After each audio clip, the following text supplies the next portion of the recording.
Hello दोस्तों, आप सभी का मेरे चैनल पे बहुत बहुत स्वागत है। सुबह से इंतज़ार कर रहे हैं लेकिन अभी तक नाश्ता नहीं मिला। तुम्हारी बहन आई हुई है, उसे और उसके बच्चों को भूख लगी है, लेकिन तुम्हारी पत्नी को तो कोई परवाह ही नहीं है। हम तो वैसे भी बुरे लगते हैं। तुम्हारे बहन को भी पता नहीं क्या खिलाया था कि उसके पेट में दर्द है। उसकी सास उसके पति से सुषमा की शिकायत लगाते हुए कह रही थी और सुषमा बच्चों के स्कूल के लिए तैयार कर रही थी। थोड़ी देर बाद वही माँ का लाडला आज्ञाकारी बेटा गुस्से में लाल पीले होते हुए सुषमा के सामने आकर खड़ा हो गया। हद होती है सुस्ती और आलस का। माँ और दीदी कब से प्रतीक्षा कर रहे हैं, उन्हें अभी तक नाश्ता नहीं दिया। सुषमा ने अपने पति को उत्तर देते हुए कहा, आप देख रहे हो ना, मैं सुबह से काम में व्यस्त हूँ। बच्चों को भी बड़ी मुश्किल से नाश्ता करवाया है।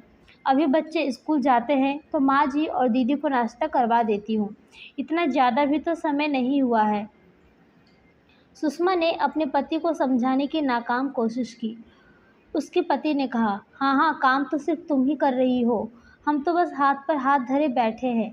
बहाने बनाने में तो तुम माहिर हो। मेरे घर वाले तो वैसे भी तुम्हें एक आँख नहीं सुहाते। अगर तुम्हारे अपने होते तो अभी तक नाश्ता करवा चुकी होती।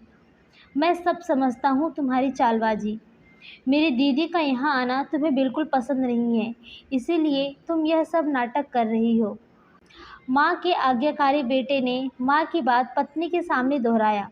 पति की जहरीली बातें सुनकर सुषमा की सहनशीलता खत्म हो गई और उसने अपना गुस्सा बच्चों पर निकालना शुरू कर दिया। जल्दी करो, स्कूल जाने के लिए देर हो रही है।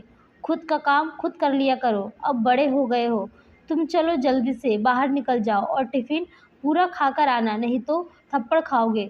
बेचारे बच्चे परेशान और आश्चर्यचकित होकर माँ को देखने लगे। क्या हो गया? अभी तो माँ हमें प्यार से नाश्ता करवा रही थी और अचानक से इतना गुस्सा करने लगी। बच्चे डरे सहमे से अपने बैग उठाकर स्कूल चले गए। उसके बाद पति को, माँ, बहन सबको नाश्ता मिल गया, लेकिन उन बेचारे बच्चों को डरा हुआ दिल और दिमाग नॉर्मल होने में बहुत देर लगी। लेकिन क्या उनके पिता को इस बात की परवाह थी? क्यों मासूमों के व्यक्तित्व में माँ की अनावश्यक डांट के कारण कैसे अशांति पैदा हो गई?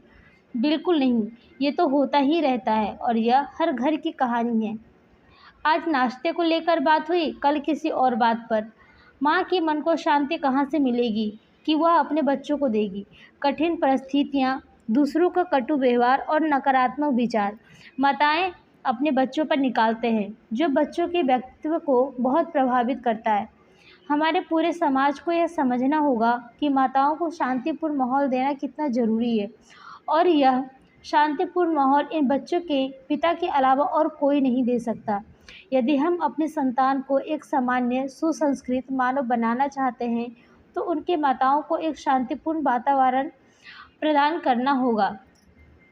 नहीं तो हमारे समाज में हर दूसरे घर में क्रूर मानसिकता वाली पीढ़ी बन जाएगी और परिणाम स्वरूप हमारा समाज नैतिक और मानसिक रोगियों से बढ़ जाएगा। तो दोस्तों, इस कहानी पर आप सभी का क्या राय है, कमेंट बॉक्स में ज़रूर बताइएगा। अगर कहानी अच्छी लगी तो आप इसे लाइक शेयर करें एंड मेरे चैनल को सब्सक्राइब करें। तो मिलते हैं किसी अगली कहानी में।